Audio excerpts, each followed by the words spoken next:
Praise the lord. మన ప్రభువును రక్షకుడైన యేసు ప్రభు నామములో మీ అందరికీ హృదయపూర్వకంగా వందనాలు తెలియజేస్తా ఉన్నాను. చాలా సంతోషం.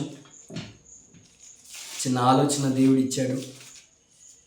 ప్రతిరోజు కొన్ని విషయాలు దేవుని లేఖనాల్లో నుండి నాకు తెలిసినవి మీతో కలిసి పంచుకోవాలని, ప్రతిరోజు దేవుని మాటలు దేవుని పనిచేసినట్లుగా ఉంటుంది వివరించాలని దేవుడు ఇచ్చిన ఆలోచన బట్టి నేను ముందుకు వచ్చాను.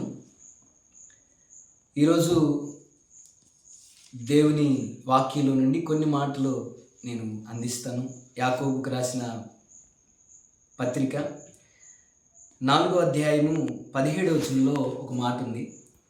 కాబట్టి మేలైనది చేయనెరిగియు అలాగు చేయని వానికి పాపము కలుగును అని రాసింది. మేలేంటో తెలిసిన తర్వాత, మంచి ఏంటో తెలిసిన తర్వాత అలాగు చేయని వానికి పాపం కలుగుతుంది అని లేఖనం చదివిస్తూ ఉంది.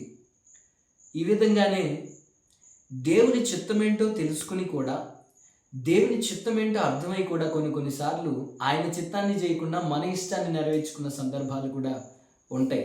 మన జీవితంలో అలాంటి సందర్భాలు ఎదురై మనం చాలా ఇబ్బందులు పడిన పరిస్థితులు కూడా ఉండొచ్చు. అలాగే బైబిల్ గ్రంథంలో కొంతమంది భక్తులు దేవుని చిత్తము కాదని ఎరిగి కూడా చిత్తంలో లేని పనులు చేసి తమ సొంత కార్యాలను బట్టి వారు చాలా ఇబ్బందులు అనుభవించారు. బిలాము, పాత నిబంధనలో బిలాము అనే భక్తుడు ఉన్నాడు, మీకు తెలుసు. బిలాము బాలాకు రాజు ఇశ్రాయేల్ని శపించడానికి బిలాముని రమ్మని పిలవనంపినప్పుడు, పెద్దలు పంపించినప్పుడు బిలాముని దేవుడు అన్నాడు, వారు ఆశీర్వదించబడిన వారు, వారిని నువ్వు శపించకూడదు, ఆశీర్వదించబడిన వారిని శపించడానికి అనుమతి లేదు, నువ్వు బాలాకు రాజు పంపిన వారితో వెళ్ళొద్దు అని చెప్పినప్పుడు అది దేవుని చిత్తం కాదు అని ఎరిగిండి కూడా బాలాకు రాజు ఇచ్చే ఆ యొక్క బహుమతికి ఆశపడి లోకాశకు వెళ్ళి బిలాము దేవుని చిత్తం కాదని ఎరిగి కూడా వారిని శపించడానికి, ఆశీర్వదించబడిన ఇశ్రాయేల్ని శపించడానికి బాలాకు రాజు దగ్గరికి బిలాము వెళ్ళినట్లుగా చూస్తాం మనం. దానివల్ల బిలాము అగ్నిగుండం పాలైనట్లు కూడా దేవుని వాక్యం సెలవిస్తూ ఉంది.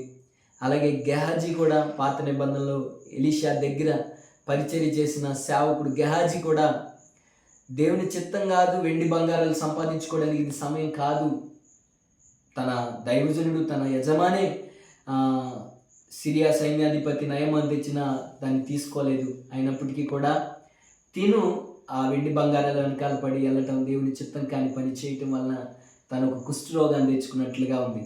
అలాగే పాత నిబంధనలోని ఆదికాండంలో మనందరికీ బాగా పరిచయమైన అబ్రహాము, శారాల విషయంలో కూడా దేవుడు చిత్తానుసారంగా ఒక బిడ్డని ఇస్తానని వాగ్దానం చేసినప్పుడు వారు దేవుడిని అడగకుండా శారా మాట విని అబ్రహాము హాగర్తో పోయినప్పుడు హాగర్కి ఇస్మాయిల్ అని ఒక వ్యక్తి పుట్టడం, ఆ ఇస్మాయిల్కి కూడా బైబిల్ ఏం పేరు పెట్టిందంటే అడవిగాడిద వంటి వాడు అని పేరు పెట్టింది.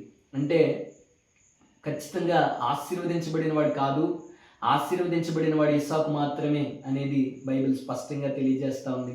తర్వాత ఆగర్ని, ఇస్మాయిల్ని తీసుకెళ్లి అరణ్యంలో వదిలిపెట్టి రమ్మని దేవుడే చెప్పాడు. దేవుని చిత్తం కాదు అని తెలిసి కూడా అబ్రహాము ఆ విషయంలో కొంచెం తొందరపడినట్లుగా బైబిల్ గ్రంథంలో కనబడుతూ ఉంది.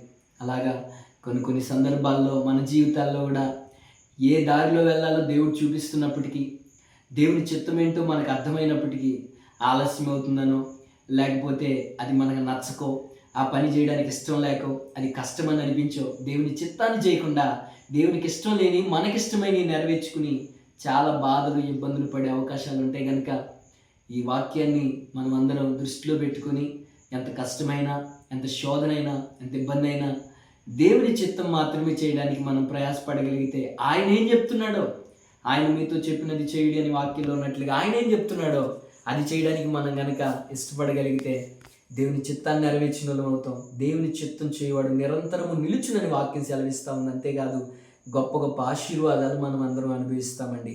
కాబట్టి ఈ వాక్యం వింటున్న మీరందరికీ, ఈ వీడియో చూస్తున్న వారందరికీ చిన్న విజ్ఞప్తి ఏంటంటే, దేవుని చిత్తం ఏదో మనకి తెలిసినప్పుడు, మేలైనది మనకి ఎరిగినప్పుడు, మనం అది అర్థం చేసుకున్నప్పుడు, ఇక మనం లోకాశలు ఎంత బ్రతిమాలినా కూడా, ఎంత మనకి ఇష్టమైన కార్యం, ఇష్టం కాని కార్యమైనప్పటికీ కూడా దేవుని చిత్తం వైపు మనం అడుగులు వేద్దాం, దీవించబడదాం, ఆశీర్వదించబడదాం. అందరికీ వందనాలు.